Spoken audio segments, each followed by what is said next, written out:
নমস্কার বন্ধুরা, welcome to traders diary and trading commentary. আজ 30th অগস্ট, সকলকে জানাই শুভ জন্মাষ্টমী। আজকের ট্রেডিং সেশনে যেভাবে পয়েন্ট গেনিং হয়েছে নিফটি 50 বা next 50, mid cap, small cap সমস্ত জায়গায় কার্যত একটা একটা ঢেউ বলা যেতে পারে, একটা পজিটিভ ঢেউ যেন বয়ে গেছে আজকের জন্মাষ্টমী স্পেশাল ট্রেডিং সেশনে। এবং যেই ব্যক্তি ভারতীয় শেয়ার মার্কেটের সাথে যুক্ত, ভারতবর্ষের যে কোনো ব্যক্তি ভারতীয় শেয়ার মার্কেটের সাথে যুক্ত, তাদের মনে থাকবে হয়তো যে 2021-এর জন্মাষ্টমীর দিন যেভাবে মার্কেট র্যালি করেছে, মার্কেট নতুন হাই অ্যাচিভ করেছে এবং পুরোপুরিভাবে আনএক্সপেক্টেড র্যালি। গতকাল অবধিও হয়তো বা আজ সকাল অবধিও হয়তো, আজ মর্নিং অবধিও হয়তো কেউ ভাবেনি 16,900 ক্রস করবে নিফটি 50 আজকে। এবং আজকের যখন ওপেনিং হয়, আজকের ওপেনিংয়ের সময় অনেকেই আশা করেছিল যে ওপেনিংটা হয়তো 16,800-এর উপর হবে, কারণ এসজিএক্স নিফটি ইন্ডিকেট করছিল 16,800 ক্রস করেছে এবং সেটাই একটা আশা করা যাচ্ছিল। কিন্তু 16,800-এর উপরেও ওপেন হয়নি, 16,775-এ ওপেন হয় নিফটি 50। কিন্তু তারপর থেকে একটা continue buying, sharp buying pressure, এবং নিফটি 50 দিনের শেষে, সেশনের শেষে 16,931 এসে দাঁড়িয়ে আজকের সেশনে 225 পয়েন্ট গেইন করেছে এবং পার্সেন্টেজ হিসাবে 1.35% পজিটিভ মোমেন্টাম। ঠিক একইভাবে নিফটি নেক্সট 50 যদি লক্ষ্য করা যায়, 41,000 ক্রস করেছে। মিড ক্যাপ 100 1.94% গেইন করছে, স্মল ক্যাপ 100 1.53% গেইন করছে। বিএসসি মার্কেট যদি লক্ষ্য করা যায়, 56,000 অবশ্যই ক্রস করেছিল এবং সেখান থেকে আরও কিছু পয়েন্ট গেনিং, এবং এরপর যদি একটা পজিটিভ মোমেন্টাম হয় তাহলে নিফটি 50ও 16,000 লেভেল ক্রস করে 17,000 লেভেল টাচ করে যাবে এবং সেন্সেক্স 56,000 লেভেল ক্রস করে 57,000 লেভেল ক্রস করবে, টাচ করে যাবে। 1.36% পজিটিভ মোমেন্টাম সেন্সেক্সে আজকে বিএসসি মার্কেট থেকে।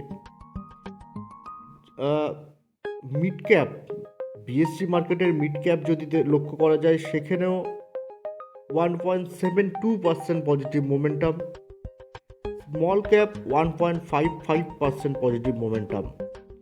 আজকের মার্কেটে একটা বিষয় লক্ষণীয় যে এই বেশ কিছুদিন ধরে একটা বিষয় সবাই লক্ষ্য করেছেন যে মার্কেট যখন পজিটিভ র্যালি করে সমস্ত ইন্ডাইসিসগুলো, সমস্ত ব্রড মার্কেট ইন্ডাইসিস, তখন স্মল ক্যাপ থেকে সব থেকে বেশি গেনিংটা হয়, স্মল ক্যাপ সব থেকে ফার্স্ট ছোটে। আজকের সেশনে কিন্তু টপ গেনার হচ্ছে ইন্ডাইসিস থেকে 1.94% মিড ক্যাপ 100 এনএসসি থেকে এবং 1.72% বিএসসি মিড ক্যাপ। তাই মিড ক্যাপ সেকশনটা, মিড ক্যাপ ইন্ডাইসিসটা সব থেকে বেশি গেন করেছে আজকের সেশনে। নিফটি 50-র চার্ট যদি লক্ষ্য করা যায়, এখানে যদি নিফটি 50টাকে ঢেকে দেওয়া হয় তাহলে হয়তো এটা নিফটি 50, এটা ইন্ডাইসিস, ব্রড মার্কেট ইন্ডাইসিস সব থেকে, না এটা কোনো স্টকের চার্ট লক্ষ্য করছি, সেটা বোঝা মুশকিল। কি মোমেন্টাম, যদি মে মাস থেকে মোমেন্টামটা লক্ষ্য করেন, জাস্ট একটা কনসলিডেশন, একটা জুন জুলাই একটা কনসলিডেট অবশ্যই ছিল, কিন্তু তারপর আবার পজিটিভ মোমেন্টাম। এটা যদিও উইকলি চার্ট এখানে হয়ে গেছে এবং আজকের যে ক্যান্ডেলটা দেখতে পাচ্ছেন সেটা কিন্তু এটা হবে না, উইকলি চার্ট করলে হবে না। আমি চার্টটা একটু চেঞ্জ করে নিই। ওকে, এটা নিফটি 50 ডে চার্ট, আগেরটা উইকলি চার্ট হয়ে গেছিল এবং ডে চার্টে আজকের ক্যান্ডেলটা লক্ষ্য করুন। নিফটি 50 এর আগে এই ধরনের ক্যান্ডেল তৈরি করেছে এই জায়গায় একবার, সেখানেও নিফটি 50 16,000 ক্রস করার জন্য ক্যান্ডেলটা তৈরি করেছে এবং সেখান থেকে কিন্তু ইমিডিয়েট ডেতে কারেকশন আসেনি। এই জায়গায় একটা ক্যান্ডেল তৈরি করেছে যেখানেও কিন্তু ইমিডিয়েট ডেতে কারেকশন আসেনি এবং তারপর আজকের ক্যান্ডেলটা তৈরি করলো এবং গ্যাপ আপ ওপেনিংয়ের সাথে ক্যান্ডেল একটা গ্যাপ অবশ্যই আছে, গ্যাপ হয়তো ফিলিংও হবে, গ্যাপ ডাউন ওপেনিং হতে পারে, ফিলিং হতে পারে, এই জায়গায় প্রফিট বুকিং আসতেই পারে, আসুক। কিন্তু যেভাবে এখনও অবধি মার্কেটে বুলিশনেস লক্ষ্য করা যাচ্ছে তাতে বলা যেতে পারে যে কোনো কারেকশন হবার, ছোট কারেকশন হওয়ার পরও মার্কেট এখনও র্যালি করবে। মার্কেটের এখনও যে ফিউল, সেই ফিউল এখনও শেষ হয়নি। 17,000 তো খুব কাছে, এখান থেকে মনে হচ্ছে কতটা কারেকশন করবে, 16,750-তে আসবে সাপোর্ট হিসেবে নিয়ে একটা স্টেশনে। এবং এই ধারা যদি বজায় থাকে তাহলে আগামী মাসেও মার্কেট বুলিশ কন্টিনিউ থাকবে। সেপ্টেম্বর সিরিজ শুরু হচ্ছে একটা পজিটিভ নোটে, 16,900-এর উপর এসে ক্লোজিং দিচ্ছে, এরপর দেখা যাবে 17,000 ক্রস করছে নিফটি 50। সেক্টরাল ইন্ডাইসিস যদি লক্ষ্য করা যায়, ব্যাংক নিফটি 2%-এর ওপর গেন করছে। ঠিক গত শনিবার আমি যখন সাপ্তাহিক মার্কেট রিভিউ করেছি, এই সাপ্তাহিক মার্কেট রিভিউটা আমি আপনাদেরকে বলবো একটু দেখার জন্য। আমি কি আলোচনা করেছিলাম ব্যাংক নিফটি নিয়ে, বলেছিলাম ব্যাংক নিফটি 37,708 52 উইকস হাই, সেখান থেকে এখন ট্রেড করছে এখনও 36,300-এ ট্রেড করছে, 350-এর কাছাকাছি ট্রেড করছে। তাই এই যে গ্যাপটা রয়েছে 52 উইকস হাইয়ের সাথে, এই গ্যাপটা যদি পূরণ হয়ে যায় তাহলে নিফটি 50 কম করে এই 1000 পয়েন্টের থেকে কম করে 500-600 পয়েন্টের গেন একটা করে যাবে। এবং আজকের নিফটি 50 যদি কন্ট্রিবিউশন দেখেন, স্টক স্পেসিফিক কন্ট্রিবিউশন দেখেন, আমি আপনাকে 7 থেকে 8টি স্টকের স্টক স্পেসিফিক কন্ট্রিবিউশনের কথা বলি।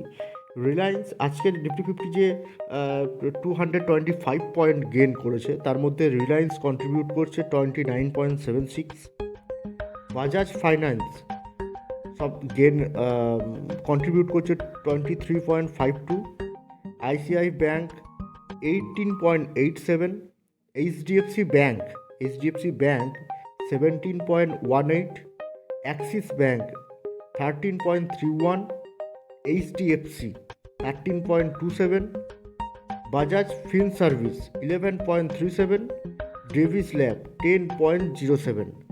অর্থাৎ আপনি যদি এই 7 থেকে 8টি স্টককে একটু ক্যালকুলেট করেন তাহলে দেখবেন যে প্রায় 136.14 পয়েন্ট, 136 অর্থাৎ 225 পয়েন্টের মধ্যে এই 7 থেকে 8টি স্টক 136 পয়েন্ট কন্ট্রিবিউট করছে আজকের সেশনে। এবং তার থেকে যদি দেখা যায় Bajaj finance, ICICI bank, HDFC এবং অ্যাক্সিস, অর্থাৎ ব্যাংকিং সেক্টরে কতগুলি স্টক রয়েছে যে স্টকগুলি আজকের নিফটি 50-তে কন্ট্রিবিউশন 10 পয়েন্টেরও বেশি।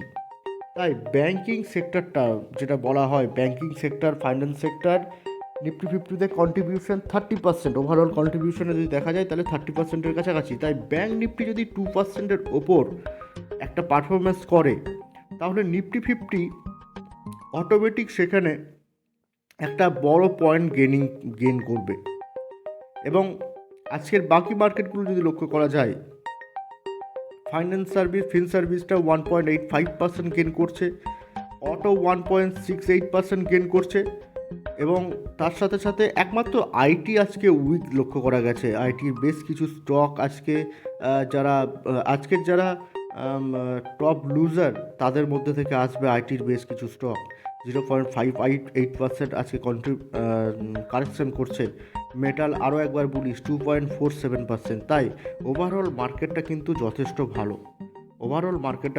ভালো। আইটি আজ কারেকশন করছে, আগামীকাল বা কিছুদিন পরে আইটি অবশ্যই ভালো পারফরমেন্স করবে। আইটি অবশ্যই ভালো সেক্টর। আইটি এতদিন ধরে মার্কেটকে ইনফ্লুয়েন্স করেছে, মার্কেটে কন্ট্রিবিউশন করেছে এবং আরও একবার মার্কেটে কন্ট্রিবিউশন করবে বলেই আমি আশা করি। দুটি স্টক আলোচনা করব খুব ইন্টারেস্টিং একটা জায়গায়। বিড়লা কর্পোরেশন ঠিক মে মাসের 3rd উইকে এসে একটা ব্রেকআউট দেওয়ার চেষ্টা করে, ঠিক এই জায়গায় দেখতেই পাচ্ছেন তারপর ব্রেকআউট হওয়া সত্ত্বেও কিন্তু একটা প্রেশারের মধ্যে আসে। প্রেশারের মধ্যে এসে কি হয়, দামটা নিচে নেমে আসে। আরও একবার ট্রাই করে এখানে ব্রেক করার, পারেনি, নিচের দিকে নেমে এসছে। আরও একবার যখন ট্রাই করছে তখন খুব ভালোভাবে ব্রেক করছে এবং ব্রেক করার পর একটা ভালো মুভমেন্টও লক্ষ্য করা যাচ্ছে।